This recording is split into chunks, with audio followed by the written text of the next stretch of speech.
Folks, our next speaker, Victor Savkin, is a co-founder of Narwhal.io, providing Angular consulting to enterprise teams.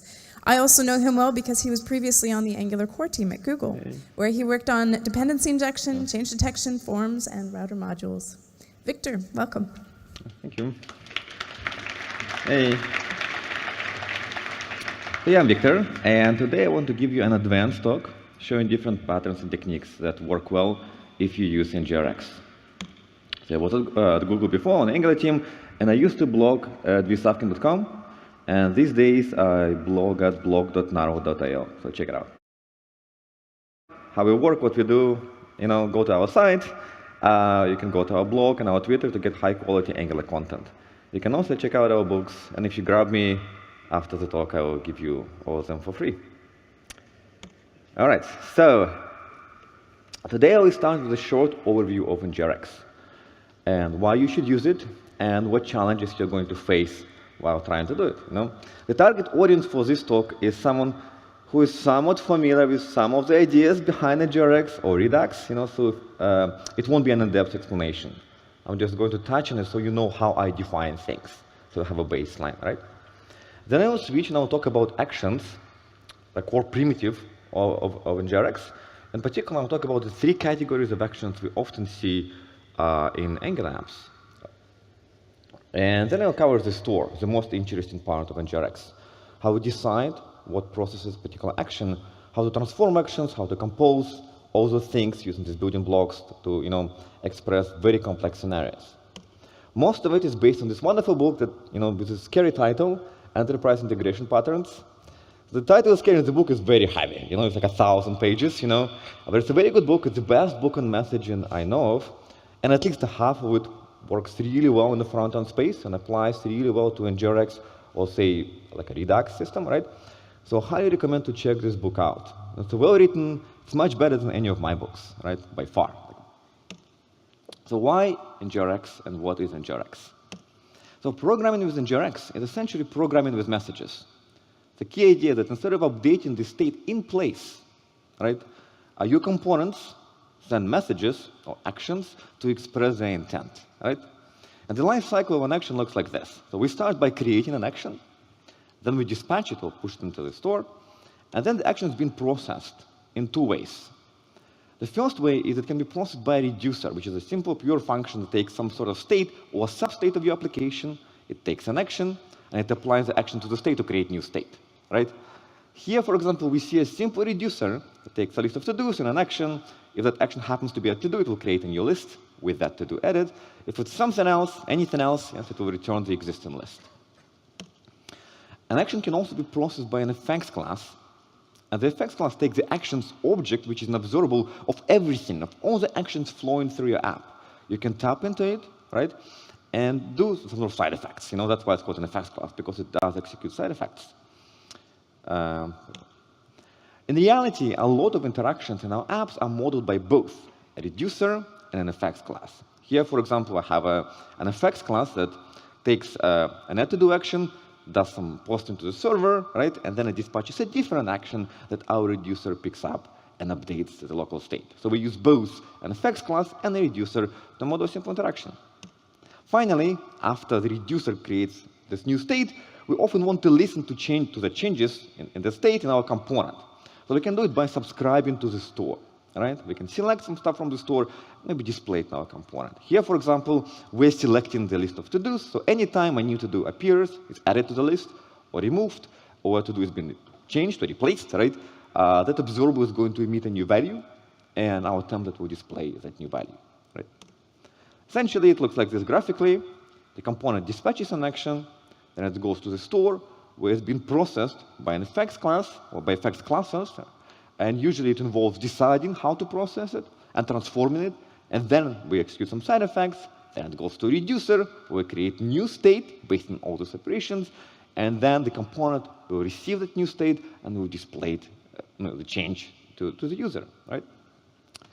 Now let's look at every part of this picture. The picture is very simple, in detail. So first, let's talk about actions. So an action is what we dispatch. So basically, it's sort of our intent. Yes, it's a message. They should have called it a message. but whatever. So let's call it an action, right? Essentially, in a NGRX, the action has two parts. It has a type, which is a string, and it has a payload, which is the extra stuff we need to process, that action. As with most messaging systems, actions are reified. Yes? So in other words, we actually have concrete objects representing actions. We can store them, we can pass them around, and most of the good stuff that we get from a NGRX are the result of this property, that they are reified and can be stored and passed around. So NGRX is a very, very simple library and somewhat low level, so it doesn't actually care how you define your actions and what goes into them and stuff like that. It doesn't care how you name your types. It doesn't care how you define your payloads, what goes there, right? It doesn't care how you construct them. So I tend to do it in place like this, because I think it just looks nicer. But a lot of people prefer to do it in this way. They have action constructors they can pass stuff into, and it helps you to get maybe some more type completion and ensure more invariance. If you have a complex invariant, you want to make sure it holds, every time you construct an action. It's a good place to do it. Anyway, so NGRX doesn't care about your actions in terms of how exactly they are constructed. It also doesn't impose any categorization on them. So from the NGRX perspective, it's all the same. All your actions are sort of alike. But once you start using this library, once you start building your apps using NGRX, you'll quickly find out that not all of them are alike. There are certain categories that are very distinct. Okay, let's look at those. So the three categories of actions are commands, documents, and events. Right? And the same categorization applies across most messaging systems. Surprisingly common, which tells me that it's a more fundamental thing. It's not a front-end thing. It's not just a NGRX thing. It's the fundamental thing about messaging, that we have commands, documents, and events. Dispatching a command is basically a glorified way of invoking a method. Right? Our intent is to tell some other part of the system which we know of to do something. Right? And there is a single place that is going to handle this command, because essentially it's like invoking a method, right? And we often expect a reply. So when we say, can we, do this, we sometimes want to get the value back and say, was it successful? Did we get an error? Stuff like that. So I prefer to name my commands in this way and start with a verb. So it's clear that I'm doing something, right? Dispatching a document is different. So our intent here is to tell our application that an entity that application may know of has been updated, right? We don't get a reply. We just saying that's in a new version of this entity. And we can easily have more than one place that handles, more than one handler, for that action. It's a lot less procedural, right? And I personally tend to name them as just using simple nouns. Finally, dispatching an event is similar to dispatching a document. It's just a little bit more flexible in a way that it's not just entity that can be updated. And I tend to name my events just using a simple phrase, something happened. As I said before, we often have more than one action to actually implement a user interaction, right? And it's often a command and an event, or a command and a document, right? Here, for example, we have the add to do command, which we handle by actually talking to the server, and then we have a to do edit event that we handle locally to just update our local state, the state in our application, right? So with this one interaction requires both a command and an event. So what we've learned about action, that commands may provide a reply and always have a single handler. Events and documents do not expect a reply. We don't expect a reply when we dispatch those, and we can easily have more than one handler. Yes? And I tend to use a naming convention that tells me and my peers what the hell is going on, what I'm dispatching. Yes? By looking at the name, you can tell what it is. Right? In addition to the naming convention, which I think is very useful, you can also have other conventions. For example, you can decide that every document you dispatch is going to have an ID of the document in the payload, which is reasonable. It's an entity, we should identify it in some way, right? Or we can decide that every single event we dispatch is going to have a timestamp associated maybe with the creation of that event, right? Basically, we can impose a certain schema on an action category. And that schema can be application-specific, right? It should be application-specific, actually. So the last thing I want to touch regarding action, that request-reply idea. Because I said that commands often expect a reply. A lot of people struggle when they start as NGRX, they don't know how to get a reply. So for example, like if you look at this dispatch, the dispatch method doesn't return anything. It's a void method, so we don't know how to get a reply, right? And in this example, you see a simple component that basically wants to confirm or ask the user to confirm that the user wants to delete a particular entity, yes, to do. And in some scenarios, in simple scenarios, we could have done it sort of ad hoc. We could have shown a dialog right here, right? Ask the user would say yes, and we would proceed and dispatch some action. But this doesn't work in a general case. So why doesn't it work? Because this operation, for example, confirmation, can result in a URL change, or can result in a lot of other non-local side effects. And if we want our application to be consistent in terms of how we handle non-local side effects, we want to dispatch an action, right? So we're doing this fashion. The question here is, after we dispatch it, we want to get the Boolean, right? So we basically want a Boolean back to know if we want to delete this thing or not, right? So how do we get that Boolean, right?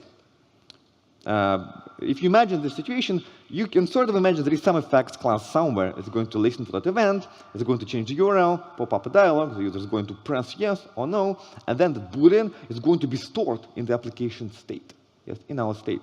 So now we just need to get it from the state. And the easiest way is to use the entity ID, like the to-do ID, to just say, give me the first result of this type for this entity ID, right? This observable that we see that select is going to complete after we get the first result, right?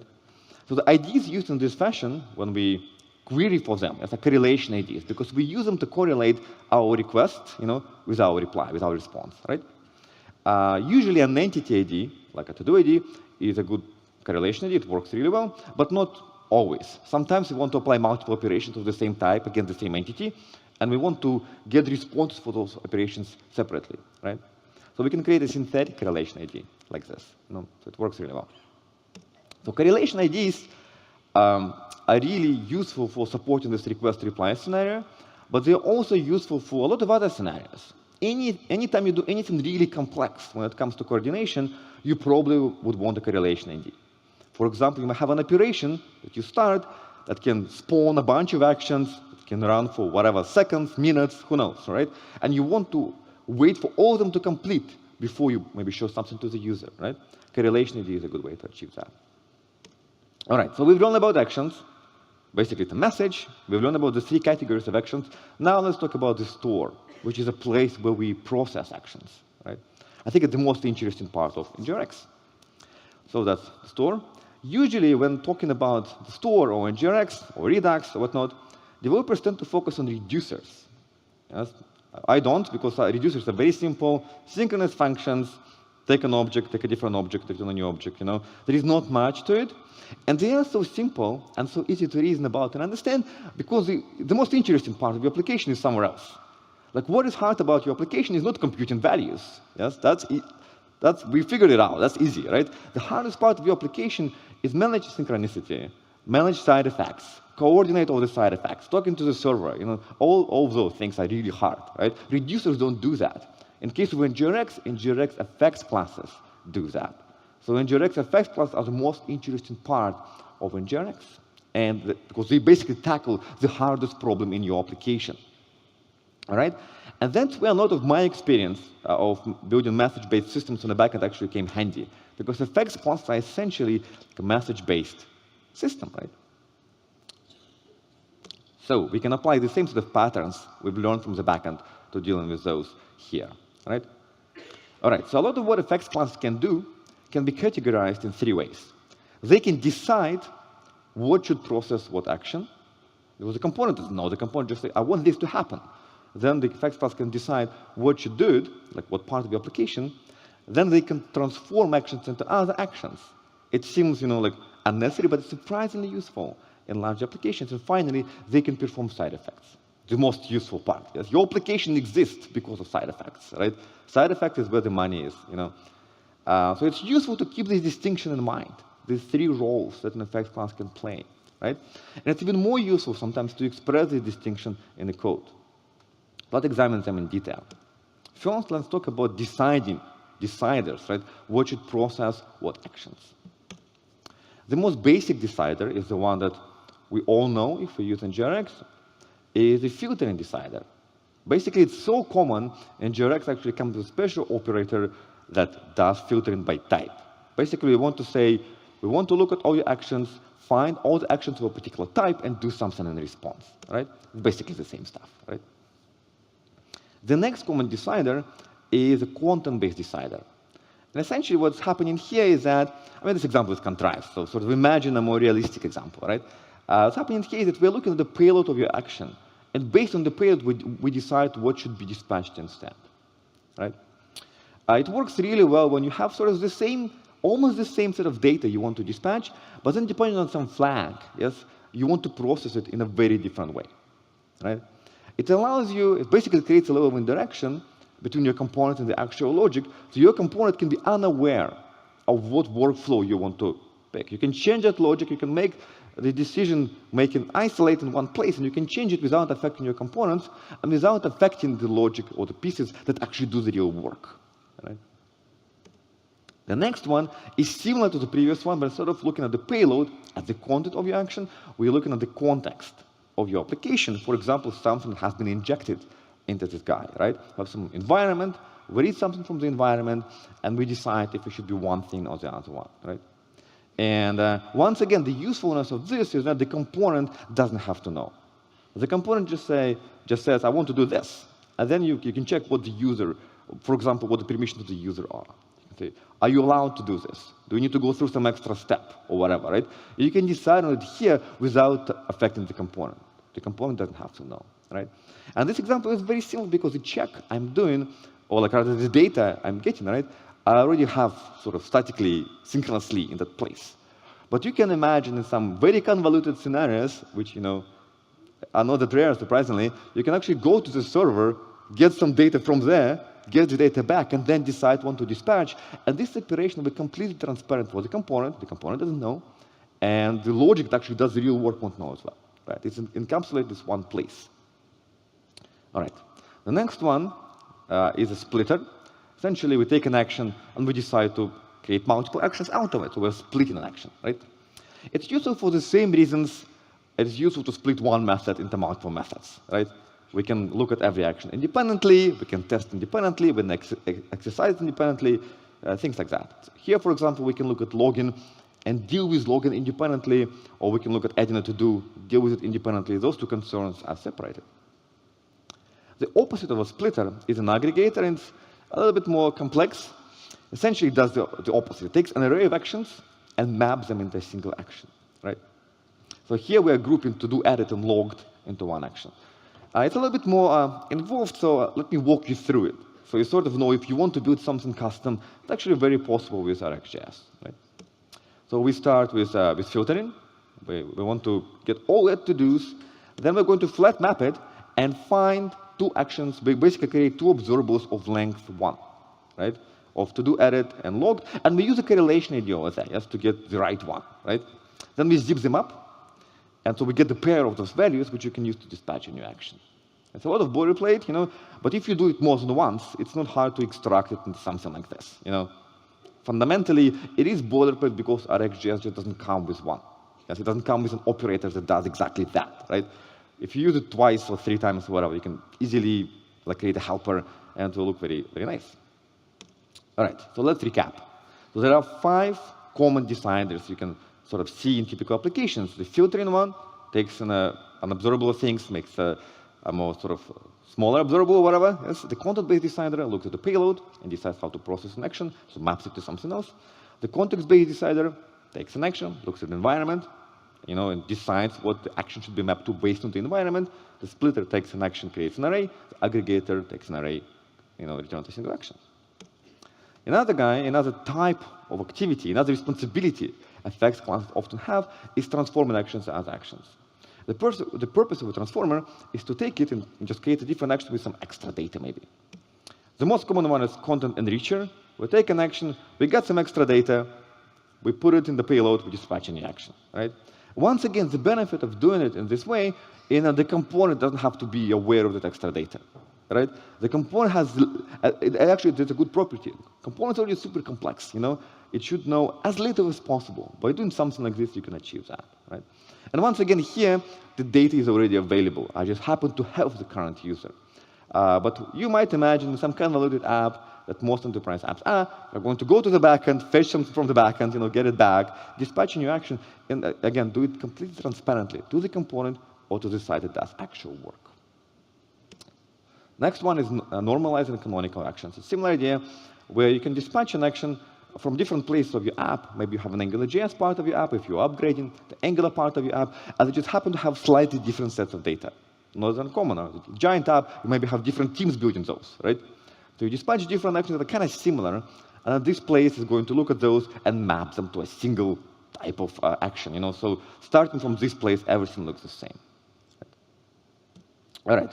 These are the common building blocks we use when we implement our logic in store, yes, in NGRX store. We have 5 common deciders, 2 transformers. We often execute some side effects, right? And then we reduce actions to create new state snapshots our components can consume. So the best part of this whole thing is that it all composes really well, right? For example, this is a very complex scenario. You probably will have like very few of those, but it can happen, yes? And what we're doing here, we are looking at all observable actions. We're using the filtering decider to filter it down. We are splitting it, right? We're using splitter. The top one, we use the content-based decider to map it to something else, and we execute side effects. The bottom one is simply just execute side effects. We aggregate the results and dispatch a new action. The reducer will pick it up and create new state, right? In reality, you probably would do something like that, right? That thing is not that common. But the important bit here is that, when you look at this picture, is that you don't create like 7 or whatever classes to express this interaction. Yes? The bad idea, you want things to be together for as long as possible, right? Things being together often is a good thing. Yes? Locality is a good property. So I'm not advocating you to have 7 classes. It's a stupid idea. What I'm advocating is to just like name things. Yes? Use real names when you look at things, so you can talk to your peers, effectively. Oh. Okay, here we go. For example, this is basically a scenario of the same complexity. It's done in one place, Yeah, it's a large class. It looks kind of funky, a little bit scary, but it's okay, right? We are not too scared.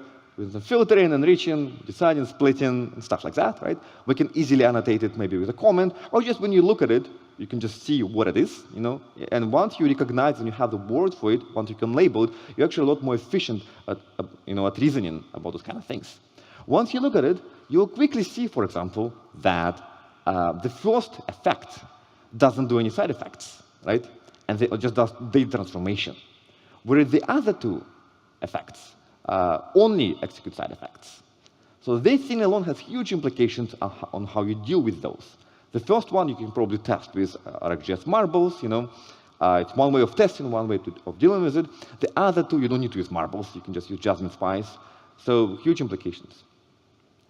If at any point, by the way, one of those steps gets very complicated, you can easily pull it out, move to a different effects class, process it separately. Maybe another team is going to be responsible for that, and nothing will be affected. The component dispatching stuff won't be affected. The stuff that does real work or whatever elsewhere won't be affected. Right? Okay, so let's recap. So we've learned a few things so far. Yes, we've learned that NGRX basically is a message-based system. Components dispatch actions, messages, store takes those messages and processes those in interesting ways. Right? Creates state snapshots. At the end, the components will receive. Right? We've learned that there are 3 categories of actions. Even though NGRX doesn't care, doesn't impose any categorization, in the real world, that this particular categorization works really well. We've also learned that commands may provide the reply and often have a single handler, or always have a single handler. And events and documents do not provide the reply. We don't expect a reply from them, and they can easily have more than one handler. Right? We've learned about the building blocks of deciders, transformers. Oh my God, what happened? Okay, cool. There we go. Deciders, transformers, reducing side effects. So those are the building blocks, and we've learned we can compose them really well. It's a good property. And once again, the point is not to have 15 different classes to execute a to-do action, but have meaningful conversations with each other, have a language we can use to talk about our application with precision. Right? We also highly recommend you to check out this book. It's a great book, one of the better books you read about software. Finally, this is like a bonus material because I always want to insert into some talk, and I never had the reason to. Here we go. I have 5 extra minutes. So we've talked about business, all the building blocks. So I want to share in general some observations on NGRX, which I think some people miss, So I think it's useful. Hopefully, it will convince you that this library is worth exploring, right? The first one is that if you use NGRX properly, first observation, yes, is that components are no longer responsible for state management or side effects. Right? They only render UI, yes, and listen to changes. The UI is very hard. Very hard, yes. Half of my misery is because of how hard the UI is, yes. So moving everything else from the components except the UI actually makes my life easier. Yes. It's finally possible to test them in some meaningful way. It's actually a lot more performant when it comes to change detection, right? Also notice that reads and writes are separated. If you look at components, they dispatch and select to separate operations. This is a very good property. By having this property, you're essentially saying that you can change how data comes about without affecting the component. Yeah, let's see, I'm reading that list of to-dos, and I can actually add to-do from the same place. Because the read is separate, I can open a WebSocket, get some list of to-dos from elsewhere. The component doesn't care. It doesn't care where the to-dos are coming from. What operation creates the to-dos, what affected stupid list, it doesn't matter, right? It's a very good property. Second observation is that reducers are only responsible for state management, and this is the only place that is responsible for state management, right? And reducers are synchronous pure functions. Value in, value out. The easiest thing you can imagine in computing, okay? And note that the state is immutable, right? The state that the store creates is immutable. You can actually ensure that's the case in the dev mode. Why is it important? Yes, many people miss it because store is a global object. So people get freaked out. It's global object, global state is bad. Global mutable state is bad. Yes, global mutable state is fine. Yes, there is no problem with global mutable state because you cannot screw it up, right? The global mutable objects are all to insanity. Global immutable objects are fine, right? And one extra thing, because you have this global object and it's immutable, you can actually model your store like a database. Again, many people miss it, but store is essentially a database you run in the browser, right? For example, if you model the store of your application, you can model it in a relational way. So you can have tables, foreign keys, joins, normalization, all the things you know from your backend experience. Why is it important? Because it works really well. Yeah? We spent 30 years figuring it out. It works really well. Just use that. Yes? Suddenly, most of the problems you have day-to-day just go away because there is a solution for every single problem you have. Yes? If you like a document-oriented way more, you can do it in the same way. You can build your local Mongo-like API or whatever. Still model it like a database. Databases are one of the better tools we have, right, in software. So just exploring that idea is very useful. Finally, still have some time, effects basically is the only place in your application that's responsible for coordination and executing side effects. The hardest part of your application by far, right? And that's why it's the most interesting part of NGRX, not reducers. This is why NGRX is very good, right? So often when you talk about Redux, you can the reducers are very easy to understand. Redux is very simple. Redux is simple because the hardest part is not in the core model, right? This is the hardest part. And I think what's great about NGRX is that we use RxJS, right? A lot of similar kind of letters composed in different ways to express side effects. And I think RxJS is probably the best way to manage side effects and coordination, the best mainstream way that I know of. The fact that observables are reified, the notion of time is explicitly defined. It can be hot and cold. You have all these operators you can use to compose observables. It's very, very powerful. If you try to implement a thing called switch map without observables, it's actually surprisingly easy to get it wrong, right? Everyone gets it wrong.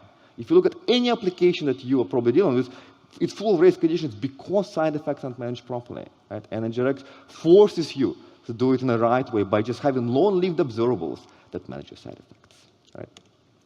So if you want to learn more, check out our site, our blog. You can get the books for free or not. It's really up to you. If you want to support poor Victor, pay for them. If you don't care, I'll give it for free. Also, check out Annex. This is if you use NGRX in your application, Annex is an open source toolkit we put together, and essentially it helps you do NGRX right. It creates a bunch of boilerplate, sets it up in a way that makes it harder to screw it up, right? So check it out as well. It's obviously free and open source, so I think it's very, very, very nice. Thank you.